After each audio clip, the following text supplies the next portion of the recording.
Today I want to talk to you about food preparation.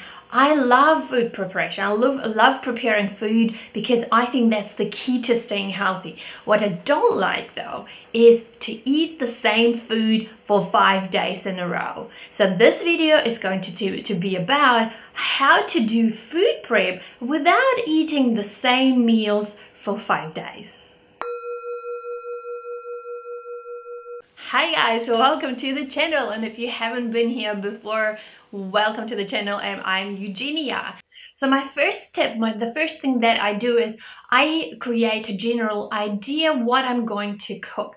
Hey, I'm not that organized, okay? I don't have a plan with all the exact meals and all the ingredients that I'm going to cook. But I have an idea what I would like to cook.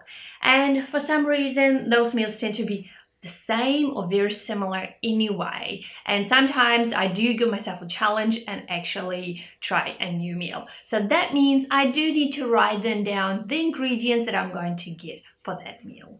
My second tip is, once you have that general idea what you're going to cook, write a shopping list.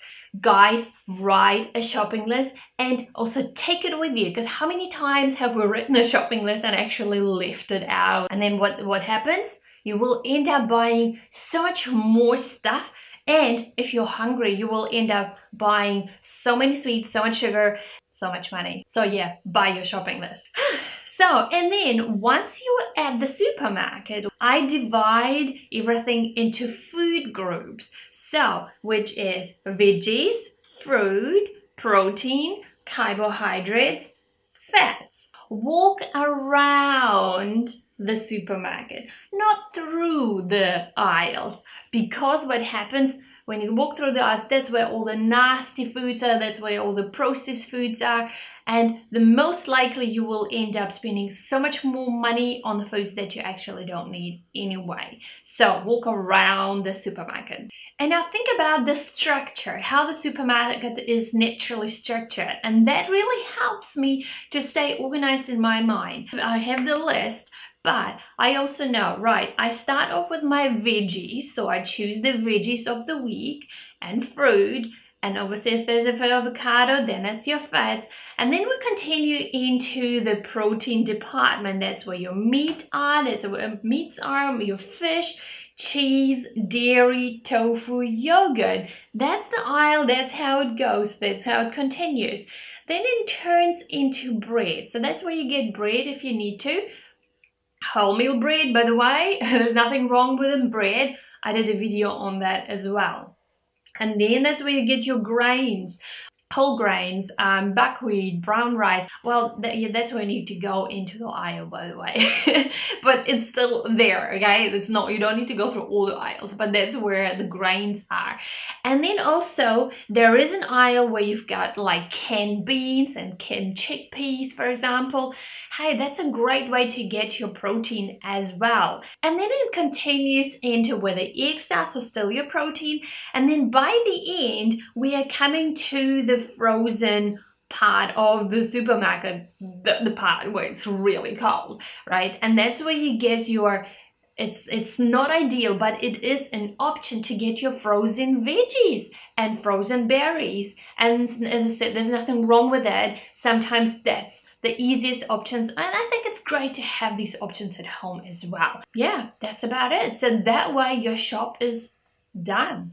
Now when we're at home, what I'm doing is I'm preparing the veggies. So I decide what is going to be cooked and what is going to be raw. So I chop up the raw veggies, like the carrots, for example, like capsicum and cabbage. So all those veggies that can last actually when they are chopped up, and they usually last up to 2 to 3 days.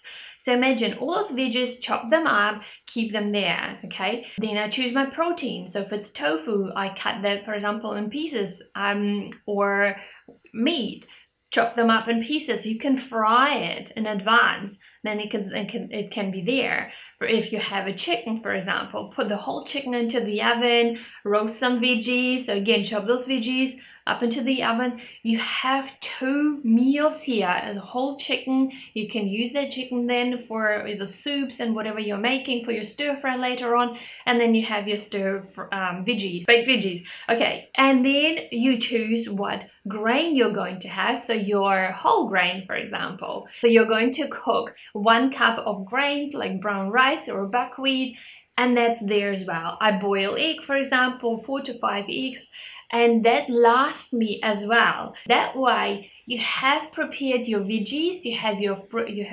protein, you have your grains, and then during the week you can remix those veggies over and over again. So now you can choose, right, am I going to make a salad? Am I going to use those boiled eggs? Am I going to use those veggies and mix it with the brown rice and add some sauce to it, some soy sauce, stir up, stir fry, done. If you have some leftovers veggies, chuck some eggs into it, mix it, frittata, done. That way, you see, you can repurposing all those veggies that you prepared, the protein that you prepared over and over again, and you don't need to cook the same meals again and again. How easy is that, right?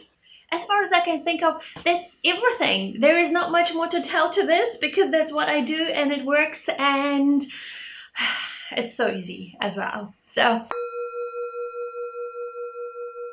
hi guys, thanks so much for watching this video. If you enjoyed this video, of course, give me a thumb up, subscribe to this channel because I want to see you soon again.